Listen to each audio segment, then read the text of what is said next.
Question facile ce soir, Mohamed. Quel est selon vous le mot le plus long de la langue française? Ah, je ne sais pas, si anticonstitutionnellement. Voilà, c'est effectivement ce qu'on nous a appris à l'école. C'est pas vrai?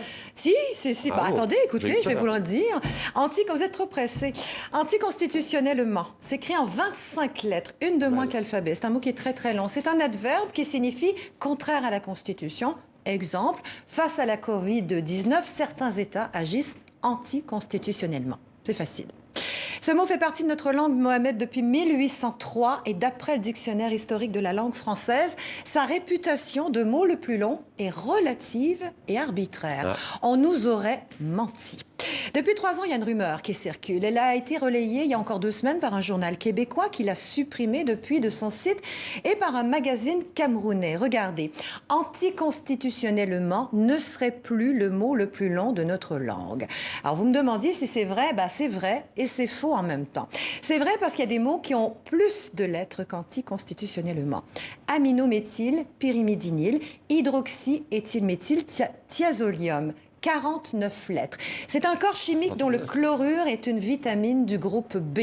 C'est bon pour la peau. Et c'est un terme scientifique. Il n'est pas dans les dictionnaires parce qu'il ne fait pas partie des mots entrés dans l'usage. Et même s'il l'était, Mohamed, il faudrait arriver à le caser dans une conversation. Genre, premier encart... T'as fait tes tests, toi? Non, c'est parce que je me demandais si tu manquais pas un peu d'aminométhyl, pyrimidinyle, hydroxyéthylméthyl, thiazolium. Faut pas avoir peur, faut y aller. Faut y aller, sauf si tu souffres d'hypopotomonstrosesquipédaliophobie. La peur phobique des mots trop longs, 36 lettres. Vous allez le trouver sur Internet, mais un monstre hippopotame, ça n'existe pas. C'est un canular, ce mot-là. Alors, on dit souvent que le français est une langue compliquée, mais en matière de mots interminables, on fait mieux que nous, Mohamed. Il existe en anglais un mot que le français lui empruntera jamais, c'est juré, craché, promis, un mot qui ferait, je n'ai pas compté, 189 819 lettres. Vous n'allez pas nous le dire, là. Ça commence par méthionyltréonyle. Admirez-moi ce qui va suivre. Voilà, vous avez devant vous le mot le plus long du monde, celui d'une protéine présente dans notre corps. Et comme le nom d'une protéine correspond au nombre de ses éléments chimiques, ce mot est invraisemblablement long. Ils l'ont d'ailleurs surnommé titine. Vous entendez le murmure? C'est sa lecture que vous entendez actuellement. Eric, peux-tu montrer l'image, s'il te plaît, mettre un peu plus de son?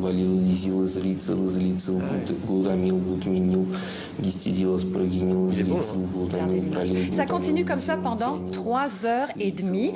L'auteur de cette performance s'appelle Dimitri Golubovski. Il est russe, journaliste. Il a passé 3 ans à essayer de convaincre son boss de publier le mot le plus long, mais en vain. Il a finalement donc enregistré cette vidéo pour le site du journal. Tout ça peut paraître anecdotique, futile, même imbécile, mais ça a le mérite de démontrer que les langues sont des sources inépuisables de curiosité, Mohamed, et qu'à côté de ça, notre pauvre anticonstitutionnellement paraît pas si compliqué, finalement. Oui, exactement, c'est vrai. Tout est relatif, comme on dit. Merci beaucoup, Linda, pour cette chronique.